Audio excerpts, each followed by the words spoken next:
सर्वांना माझा नमस्कार. थोडी उशिरा आल्याबद्दल क्षमस्व आहे, पण पोलीस खात्याचं काम तुम्हाला माहिती आहे. पोलीस कधी कुठल्या एका ठिकाणी स्थिर नसतात, कधी इकडे कधी तिकडे, कधी ही मीटिंग कधी ती मीटिंग, त्यामुळे थोडासा उशीर झाला. तर मी नवीनच मध्यवर्ती पोलीस ठाणे येथे पोलीस निरीक्षक प्रशासन म्हणून पदभार स्वीकारलेला आहे. त्यामुळे मला इकडचा अद्याप येतो तरी बऱ्यापैकी माहिती नाही. जेव्हा सरांनी मला कॉल केला तेव्हा मी प्रथमतः सरांना म्हटलं की मला निमंत्रण पत्रिका पाठवा.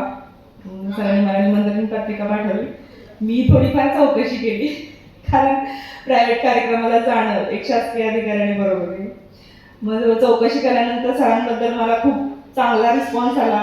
विद्यार्थ्यांना मदत करतात, क्लासेस घेतात, ह्युमन राईट्स, अँटी करप्शनवर मार्गदर्शन करतात. याबद्दल सर्वांकडूनच चांगला रिस्पॉन्स दिला पोलीस स्टेशनमधून. त्यामुळे मग मी इथे येण्याचा निर्णय घेतला आणि खरंच इथं तुम्हा सगळ्यांना बघून आनंद झाला. तुम्हाला एक ID भेटणार आहे, त्याबद्दल तुम्हाला खूप खूप शुभेच्छा. एक खूप चांगलं काम तुम्ही करणार आहात.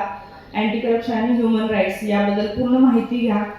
त्या IDचा कधीही दुरुपयोग होणार नाही याची जबाबदारी सर म्हटले तसे शपथविधी कार्यक्रम होणारच आहे तुमचा, तर ते सदैव लक्षात ठेवा, कारण ते खूप गरजेचं आहे. आपल्याला ID हातात आल्यावर तलवार हातात आल्यासारखं वाटतं आणि आपण ती ज्याला दिसेल त्याला मारत सुटतो.